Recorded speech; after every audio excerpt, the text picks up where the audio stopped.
자, 오늘 설교 제목 한번 따라합시다. 하나님은 왜 기다리게 하시는가? 하나님은 왜 기다리게 하시는가? 오늘은 대림절의 첫 번째 주일로 지키면서 기다림에 대한 말씀으로 은혜를 나누고자 합니다. 이 기다림은요, 양면성이 있습니다. 그러죠? 기분 좋은 기다림이 있어요. 사랑하는 사람을 기다리는 그 시간은 좀 행복하고 또 좋은 기다림입니다. 또 반면에 초조한 기다림도 있지요. 시험을 보고 합격했는지, 또 취직이 어떻게 됐는지 안 됐는지, 그런 결과를 기다리는 기다림은 상당히 불안하고 초조합니다. 어떤 경우에는요, 지루한 기다림도 있습니다. 제가 한 20년 전쯤인가 그 충북 음성에서 이렇게 차를 몰고 진천으로 일을 보러 가는데 버스 정거장에 웬 나이 지극히 많이 드신 할머니가 앉아 계셨습니다. 할머니가 버스를 타는가 보다 하고 이제 지나가고 진천을 지나서 다시 일을 보고 돌아오는데 여전히 그 할머니가 거기에 앉아 있는 거예요. 가다가 좀 뭔가 조금 마음이 불편해서 차를 돌려서 할머니, 여기 왜 이렇게 오랫동안 앉아 있습니까? 했더니 버스가 안 온다는 거예요. 그래서 내 또 마음이 약하잖아요. 어디까지 가세요? 해서 제가 모셔다 드렸던 적이 있습니다. 그렇게 기다리지만 오지 않는, 때로는 지루한 기다림도 있더라는 것이죠. 여러분, 대림절은 예수 그리스도 메시아를 기다리는 절기입니다. 과연 이스라엘 백성들은, 우리 인류는 이 메시아를 얼마 동안 기다렸을까? 보통 그 기준점을 세 가지로 보고 있는데요. 아담을 기준으로 하면, 성경적으로만 본다면 4,000년을 기다렸습니다. 창세기 3장 15절에 여자의 후손에서 메시아가 나올 것이다, 원복음의 말씀이 선포되었습니다. 그래 이스라엘 백성도 백성이지만 인류 전체로 본다면 메시아가 오기까지 성경적으로 4,000년을 기다린 것이죠. 그런가 하면 아브라함을 기준으로 본다면 대략 한 2,000년 정도 이스라엘 백성들은 기다렸습니다. 창세기 22장 18절에 아브라함에게 하나님이 말씀하십니다. 내 씨로 말미암아 모든 민족이 복을 받을 것이다. 여기에서 씨는 바로 아브라함을 통해서 오시는 그 메시아 그리스도 예수님을 상징합니다. 이것을 확증했던 말씀이 갈라디아서 3장 16절이죠. 그 약속들은 아브라함과 그 자손에게 말씀하신 것인데, 오직 한 사람을 가르쳐 내 자손이라 하셨으니 곧 그리스도라. 그러니까 아브라함을 기준으로서는 대략 2,000년을 이스라엘은 기다렸습니다. 다윗을 기준으로 하는 관점도 있어요. 이사야 11장 1절, 이새의 줄기에서 한 싹이 나며 그 뿌리에서 한 기치가 나서 결실할 것이요, 그럽니다. 다윗을 기준으로 하면 1,000년 동안 기다렸습니다. 자, 이렇게 인류 전체로 보면 4,000년, 아브라함을 기준으로 보면 2,000년, 다윗을 기준으로 보면 1,000년, 마침내 예수님이 이 땅에 오셨습니다. 진짜 오래 기다려서 그리스도 메시아가 이 땅에 왔다는 사실입니다. 여러분, 그런데 그 당시에 그 긴 세월, 그렇게 오랫동안 메시아를 기다리고 고대했던 사람 중에 예수님을 만난 사람은 별로 없습니다.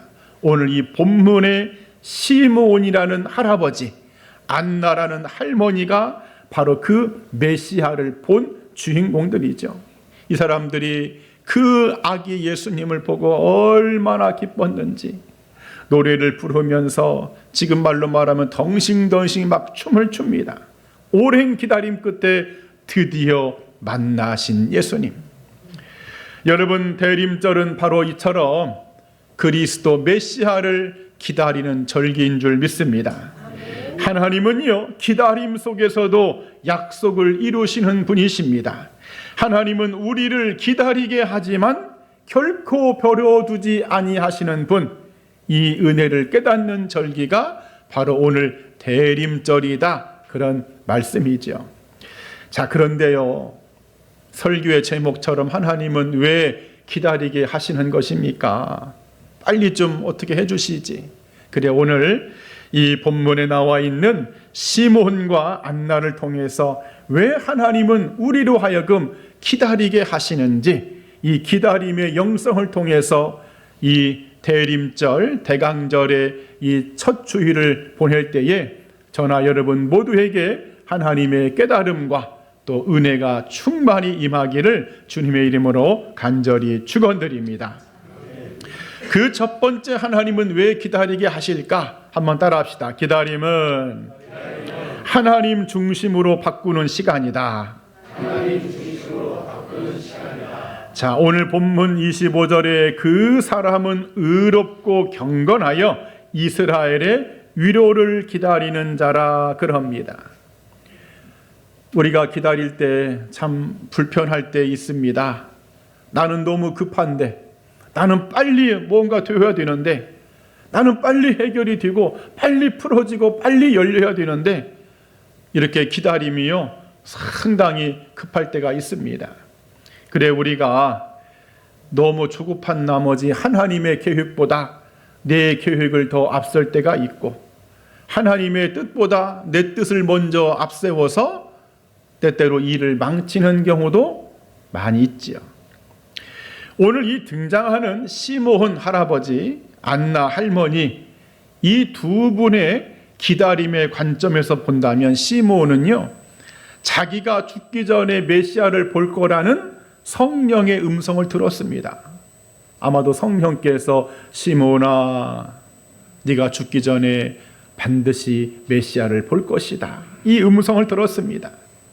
그런데요, 아무리 약속이 주어졌다고 할지라도, 아무리 그것이 하나님의 음성이라고 할지라도 신속하게 이루어지지 않으면 인간은요 낙심합니다.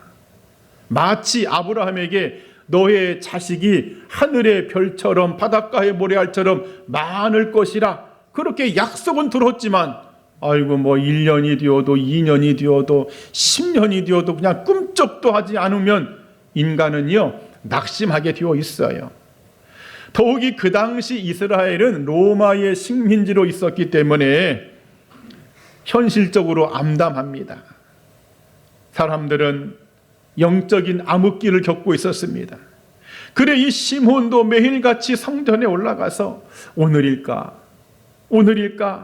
아니면 내일일까, 이런 기다림과 기대 속에서 하루하루를 보내지만 그때마다 아닌 거예요. 또 그렇게 하루가 지나갑니다. 그러면서 어떤 현상이 벌어지느냐, 자기 중심적인 사고방식, 자기 중심에서 하나님의 중심으로 자신의 모든 것이 바꿔지더라는 거예요. 좀 쉬운 예를 제가 한번 생각해 봤습니다. 자, 우리가 사랑하는 사람을 기다립니다. 설레이는 마음으로, 막 기쁜 마음으로 지금 기다리는데 이 사람이 안 오네? 그러면 안 오면 우리는요 순간적으로 왜 안 오지? 시간이 여기서 좀 더 지체되면은요 좀 짜증이 납니다. 나는 이렇게 일찍 나와서 다 준비하고 왔는데 왜 안 오는 거야? 근데 더 안 오면은요 그때는 걱정이 됩니다. 무슨 일이 생겼나? 오다가 무슨 일이 생겼나? 걱정이 돼요. 더 지체가 되면은요 그때는요 짜증이고 걱정이고 문제가 아니라 하나님 앞에 기도합니다. 하나님, 무사히 오게만 하옵소서. 오늘 나랑 안 만나도 좋으니까 무사하게만 하옵소서. 그런 것처럼 자기 중심에서 기다림이 깊어질수록 하나님 중심으로 바꾸어지는 것처럼 오늘 이렇게 시므온도 오랜 기다림 속에서 자기 중심에서 하나님 중심으로 바꾸어졌다는 사실입니다. 안나 할머니도 마찬가지야. 오늘 성경은 이 안나를 소개하면서 84살이 되도록 성전을 떠나지 아니하고 주야로 금식하며 기도했던 그러한 분으로 소개합니다. 안나는요 젊은 시절 남편을 잃었어요. 약 60년 가까이 긴 세월을 혼자 살았습니다. 솔직히 처음에는 얼마나 많이 속상하고, 그 당시에 과부로 산다는 것은 지금과는 천지 차이입니다. 그러니까는 세상 말로 내 팔자는 왜 이 모양이냐 하고 그렇게 많은 서러움과 원망과 자신의 인생에 대한 그런 회의적인 생각도 있었을 텐데, 그런데 메시아를 기다리는 과정 속에 기도하면서 금식하면서 그렇게 그리스도를 기다리는 그런 과정 속에 자기 중심이 아닌 하나님 중심으로 바꿔지다는 거예요. 나의 슬픔도, 그래 나의 이 외로움도, 나의 이 아픔도 전부 다 하나님 앞에 내려놓는 하나님 중심의 사람이 됩니다. 오늘 저나 여러분들도 이 기다림이 바로 내 중심에서 하나님 중심으로 바꿔지는 놀라운 은혜의 시간임을 잊지 않기를 축원드립니다. 그 유명한 리처드 원블란트라는 분이 있죠. 루마니아의 공산 정부에서 복음을 증거하다가 체포되어 가지고 14년 동안 감옥에서 고문을 받았습니다. 아무리 고문을 받아도요, 가장 힘들었던 것이 뭐냐면, 오늘은 풀려날 수 있을까? 그리고 내일은 우리의 가족들의 소식을 내가 들을 수 있을까? 그것이 가장 큰 본인의 소망이었습니다. 하지만 그때마다 시간이 지날수록 더욱더 괴로움은 더해갑니다. 그런데 그가 나중에 이런 고백을 했습니다. 하나님은 감옥을 나의 기도 학교로 바꾸셨습니다. 기다림이 길어질수록 내가 언제 풀려나느냐, 내가 우리의 가족의 소식을 언제 듣느냐, 그것이 아니라 지금 내가 있는 이 자리에서 내가 하나님을 더 많이 알게 되고 내가 더 많이 하나님을 붙드는 것으로 자신의 삶이 바꿔졌다는 사실입니다. 그래, 우리는 이 대림절을 보내면서 기억해야 됩니다. 아, 그렇구나. 기다림은 하나님이 나를 약하게 만드는 시간이 아니라 하나님이 내 중심적인 이 마음에서 내 모든 삶의 중심을 하나님 중심으로 바꿔놓기 위한 거룩한 시간이 바로 이 기다림의 시간이구나. 이것을 깨닫는 은혜가 있기를 축복합니다. 사실 우리는 많은 기다림 속에 있습니다. 기도에 대한 빨리 응답을 받고 싶어요. 빨리 성공하고 싶습니다. 빨리 삶의 형편과 내 문제를 해결하고 싶습니다. 그럼에도 이 기다림은 우리가 반드시 알 것은 축복을 늦추는 것이 아니라 축복을 받을 준비의 시간을 만드는 과정임을 알라는 거예요. 한번 큰 목소리로 기다림은 축복을 늦추는 시간이 아니라 축복을 받는 준비의 시간이다. 아멘. 그래, 오늘 시몬처럼 안나처럼 기다림의 시간이 길어질수록 내 뜻보다 하나님의 뜻을, 내 계획보다 하나님의 계획을, 내 의지보다 하나님을 더 붙드는 신앙으로 여러분 바꿔지는 은혜가 있어야 할 줄 믿습니다. 예수님, 내가 조급하지 않겠습니다. 하나님, 내가 서두르지 않겠습니다. 하나님이 기다림을 주시는 데는 다 이유가 있는 것이오니 내가 이 기다림 속에서 하나님의 뜻을 발견하겠습니다 하는 이런 멋진 대림절의 이 기간들이 되기를 주님의 이름으로 간절히 축원드립니다. 또 두 번째, 왜 하나님은 우리를 기다리게 하실까? 따라합시다. 기다림은 믿음의 깊이를 만드는 시간이다. 그 사무엘 무랭글이라는 사람이 있어요. 이 사람은 젊은 시절에 하나님 앞에 나의 모든 삶을 좀 헌신해야 되겠다. 지금으로 말하면 내가 목회자가 한번 되어야 되겠다. 하나님의 일꾼이 되어야 되겠다 하고 그런 각오를 하고 구세군의 창시자인 윌리엄 부스를 찾아갔습니다. 내가 이렇게 한번 살고 싶다고. 그러면 저 같으면 아이고 반갑습니다.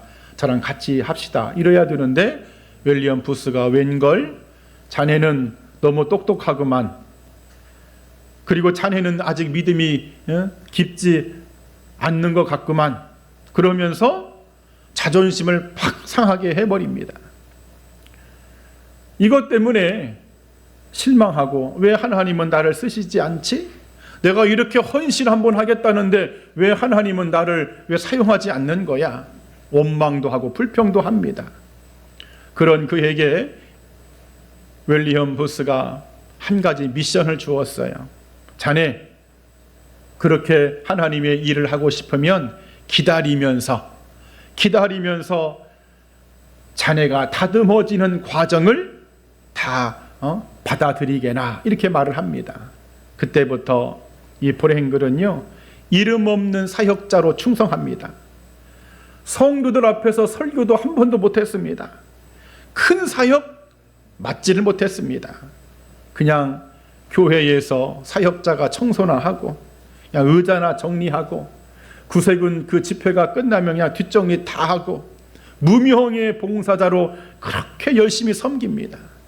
그런데 훗날에 그가 이런 고백을 했습니다. 하나님은 기다림을 통해서 나를 얕은 믿음에서 깊은 헌신의 믿음으로 바꾸셨습니다. 결국 브랭글은요 구세군의 사역에 나중에는 기둥이 되었습니다. 그가 쓴 책 성결의 길이라는 이 책은요 지금도 많은 기독교인들에게 도전을 주고 있습니다. 여러분, 기다림은 우리의 신앙을 얕게 만드는 것이 아닙니다. 오히려 그 기다림을 통해서 믿음의 뿌리를 깊게 내릴 수 있는 은혜의 과정이라는 것이 이 기다림의 영성이라는 사실입니다. 그래 오늘 이 본문의 시몬도요 기다림을 통해서 믿음이 깊어진 것을 알 수 있어요. 자, 본문 29절에 보면은요 학자들은 이 말씀을 근거로 주여 이제는 말씀대로 온 종을 놓아 주시는도다, 이 말 성경 구절을 근거로요 당시에 그 시몬의 나이를 추정하기를 80세에서 많게는 90세까지 가량의 노인으로 보고 있습니다.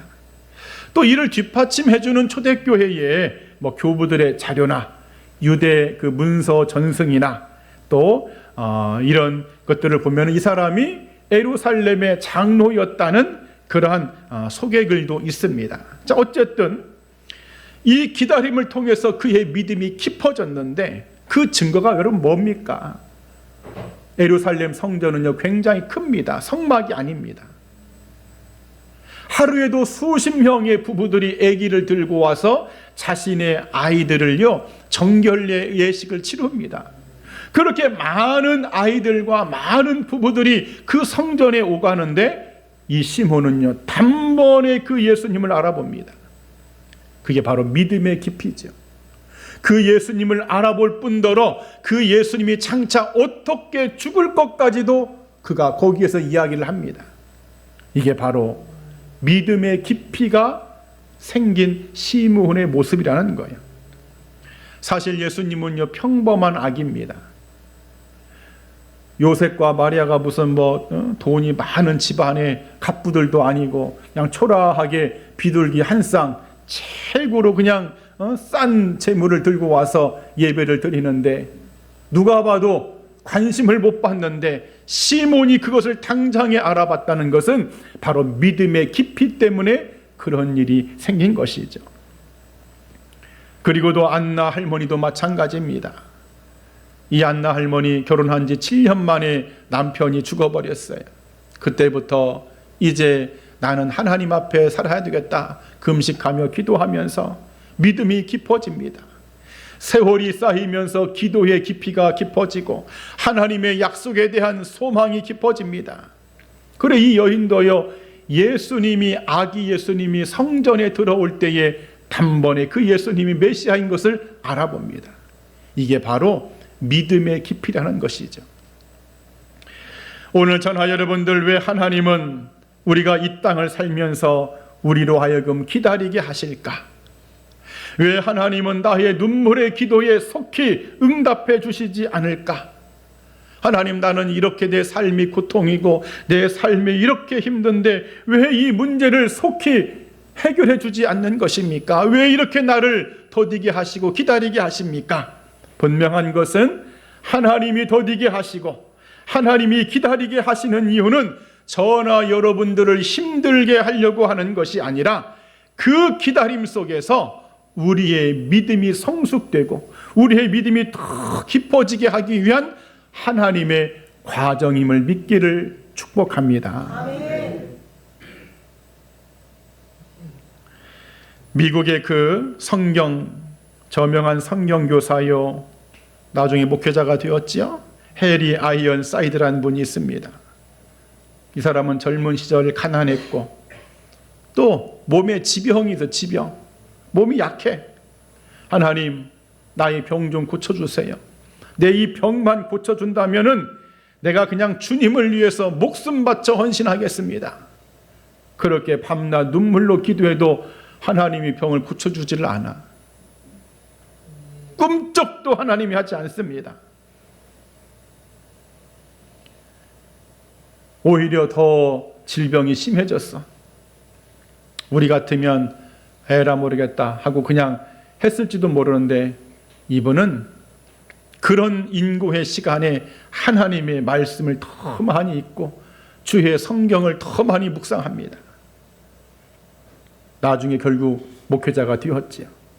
그분도 이런 고백을 했습니다. 내 영혼의 가장 깊은 뿌리는 하나님의 기다림 속에서 만들어졌습니다. 내 영혼의 가장 깊은 뿌리는 기다림 속에서 만들어졌습니다. 하나님은 기다림 속에서 나를 준비시켰고 나의 믿음을 키우셨습니다. 당하는 당사자들은 힘들지 모르지만은 결과적으로 하나님은 그렇게 기다림을 통해서 믿음의 깊이를 만드시더라. 그래, 우리가 이 대강절을 보내면서 왜 하나님이 나로 하여금 기다리게 하시는지 우리가 초조해하거나 불안해하지 말고, 그렇구나, 하나님이 나의 믿음의 깊이를 지금 만들고 있구나, 땅으로 말하면 더 깊게 파서 더 많은 은혜와 더 많은 축복을 주시려고 그렇게 지금 나를 훈련시키고 은혜의 과정을 주시는 것이구나. 여러분, 이렇게 받아들이는 이 대림절의 이 아침이 되기를 주님의 이름으로 간절히 축원드립니다. 마지막 세 번째입니다. 왜 하나님은 우리로 하여금 기다리게 하실까? 따라합시다. 기다림은 하나님의 때를 보게 하는 시간이다. 자, 오늘 본문 38절이죠. 마지막 절. 마침 이때에 나와 하나님께 감사하고, 마침 이때에라는 단어가 나옵니다. 1989년 11월 9일 날에 베를린 장벽이 무너졌습니다. 30년 가까이 서독과 동독이 그냥 대치 상태에서 나라가 하나 되는 역사적인 순간이 있었습니다. 그때 한국이 낳은 세계적인 현대 작곡가죠, 윤희상이라는 이 작곡가의 부인, 아내가 이름이 이수자 여사인데 바로 그 장소에 있었다고 합니다. 그 베를린 장벽이 무너지는 그 현장에 본인이 있었다는 거예요. 훗날에 그녀가 그런 휘고를 남겼습니다. 나는 역사가 뒤집히는 순간, 그때 그 한복판에 내가 서 있었습니다. 1966년 빌리그람 목사님을 한국교회가 초청해서요, 최초로 대중집회를 열었습니다. 여의도 광장에서. 그때 모인 인구가요 100만 명이랍니다. 저 사진으로 담을 수가 없습니다. 저 주변에도 얼마나 그냥 시커먼 구름대 같은 마을이 100만 명이지. 근데 그 수십만 명의 성도들이 그렇게 은혜를 받았던 그 장소에 훗날 목회자가 되신 분들이 있었습니다. 그분들의 고백도 그렇습니다. 나는 그때 한국교회가 새롭게 태어나는 그 하나님의 때를 보았다는 거예요. 우리가 쓰는 말 중에 고진감래라는 사자성어가 있죠. 인고의 시간을 견디고 기다리다 보면 마침내 기쁨의 때, 영광의 시간이 온다는 그런 의미인데, 오늘 저나 여러분들도 기다림을 통해서 이 하나님의 때를 경험하는 은혜가 있기를 축원드립니다. 그래 하나님이 우리로 하여금 기다리게 하시는 이유는요, 다른 것이 아닙니다. 하나님의 역사의 때를 보게 하기 위해서, 하나님께서 섭리하시고 하나님께서 응답하시는 그 때를 우리로 하여금 경험하고 보게 하기 위해서 하나님은 기다림을 주신다, 그런 말이죠. 여러분, 오늘 이 시몬 할아버지도요, 얼마나 기다렸습니까? 제가 한번 생각을 해봤어요. 백발의 하얀 노인이 아침만 되면은 옷을 입고 예루살렘 성전을 향해서 올라갑니다. 사람들은 그런 모습을 보면서 아이고, 저 어르신 오늘도 성전에 올라가네. 매일같이 저렇게 성전에 올라가는 모습을 보면서 혹시라도 가다가 넘어져가지고 다치시면 어떠나, 몸이 상하시면 어떠나, 그런 걱정을 했을지도 모릅니다. 그러면서도 그는 끝까지 예루살렘 성전을 향해서 기다림을 가지고 계속 올라갑니다. 그런 중에 마침내 그 기다림의 끝에 아기 예수님을 만나는 하나님의 때를 보았더라는 것이죠.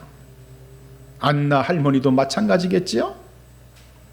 어쩌면은 특별하지도 않은 일상, 어제와 같은 오늘, 오늘과 같은 내일이 계속 반복되는 가운데 어찌 보면 지루한 하루하루일 수 있습니다. 그런데 마침내 그 모든 것을 극복하고 기다림의 끝에서 요셉과 마리아가 안고 온 그 메시아를 자신의 두 눈으로 보는 하나님의 때를 경험합니다. 그래서 성경에 이때의 그녀가 하나님 앞에 감사했다는 거예요. 오늘 저나 여러분들도, 또 우리 인천 신실의 교회도 이 하나님의 때를 보는 축복이 있기를 축원드립니다. 교회적으로 더 부흥하고 성장하는 그 하나님의 때, 하나님의 집을 아름답게 건축하는 그 하나님의 때, 우린 그 때를 반드시 보기를 축복합니다. 성도들 개인적으로도 마찬가지입니다. 성도들 개인적으로도 믿음이 성숙하고 신앙이 깊어진 그 하나님의 때, 야, 저분이 저렇게까지 믿음이 좋아졌나? 옛날에 내가 알기로는 그냥 술꼬래고 그냥 아주 엉망진창이었던 사람인데 저분이 교회 지금 집사가 되었다고? 저분이 교회 권사가 되고 장로가 되었다고? 저분이 저렇게 일꾼이 되었다고? 믿어지지 않을 만큼 성숙한 신앙의 그 하나님의 그때, 물론 우리 삶에서도 하나님의 때가 이루어져야 되는데, 우리가 자녀의 문제를 놓고 오랫동안 기도하시는 분들이 있다면 그 자녀의 문제가 정말 아름답게 해결되는 그 하나님의 그때, 오랫동안 건강의 문제로 힘들었는데 그 건강이 문제가 해결되는 그 하나님의 그때, 긴 시간 직장과 사업의 문제로 고심하고 그렇게 했는데 그런 모든 것들이 풀어지는 하나님의 그때, 여러분 아멘 좀 해봐. 어떻게 그때를 안 보고 싶어 여러분? 지금 내 인생은 언제나 웃을 수 있을까? 그냥 얼굴에 드리워진 먹구름이 가시지 않으면서 사는 게 재미가 없고 돈도 안 벌리고, 그런데 하나님의 그때의 그 모든 것들이 풀어지고 아멘. 경제적인 자유함을 누리는 그때, 아멘. 돈은 아멘 하네 그래도 우리는 이런 하나님의 때도 기다림을 통해서 경험해야 할 줄 믿습니다. 아멘. 그런데 이런 모든 것들이 이루어지고 성취되기 위해서는 오늘 이 말씀처럼 기다림의 영성이 필요하더라는 거예요. 아멘. 매일 같은 시간을 보내면서 매주 시간을 예배를 드리면서 눈이 오나 비가 오나 바람이 부나 오직 주님만을 바라보면서 끝까지 견디고, 내가 오늘도 견디고 내일도 기다리겠습니다. 기도하면서 기다리고 금식하면서 기다리고 예배드리면서 기다리고, 하나님은 반드시 하나님의 때를 이루어 주실 줄 믿습니다. 우리 한번 큰 목소리로 하나님의 때를 내가 반드시 보게 하옵소서. 또 한번 내 인생에 하나님의 때를 반드시 이루어 주옵소서. 아멘. 이제 말씀을 정리합니다. 이솝 우화 중에요, 참나무와 갈대라는 이야기가 있습니다. 어느 들판에 아주 그냥 강하게 튼튼하게 꿋꿋하게, 어찌 보면 교만하게 참나무가 서 있었습니다. 옆에는 갈대가 서 있었고, 어느 날 아주 강력한 바람이 불었습니다. 얼마나 강한 태풍인지 이 참나무가 처음에는 좀 버텨보다가 나중에는 뿌리채 뽑혀버렸어요. 이제 뿌리채 뽑혀서 이제 신음신음 죽어가고 있으면서 보니까 저기 옆에 갈대가 멀쩡히 있는 거예요. 참나무가 갈대한테, 야 갈대야, 너는 어쩌면 그렇게 멀쩡히 있느냐, 나는 이렇게 뽑혀 있는데. 그때 갈대가 하는 말이 있습니다. 나는 강한 바람이 불어올 때마다 나의 몸을 이리저리로 흔들면서 그 바람이 나를 피해가게끔 그렇게 했지. 우리는요, 이 세상을 살아가면서 수많은 고난과 역경과 환난의 비바람을 맞으면서 우리가 지금 살아가고 있습니다. 중요한 것은 쓰러지지 않는 것입니다. 쓰러지지 않고 끝까지 견뎌내면서 하나님의 때를 기다리고 또 기다리면서 우린 그렇게 신앙의 여정을 전진해 나가야 할 줄 믿습니다. 하나님은 기다리게는 하시지만 결단코 저나 여러분들을 버리시지는 않습니다. 우리가 이 기다림의 영성을 진실로 깨닫기만 한다면 우리는 얼마든지 하나님의 그 약속의 때, 그 하나님의 은혜의 때를 다 우리의 눈으로 볼 줄 믿습니다. 이 대림절 첫 번째 주일을 보내면서 이 기다림의 영성의 은혜가 우리 모두에게 함께하기를 주님의 이름으로 간절히 축원드립니다. 아멘. 기도하겠습니다.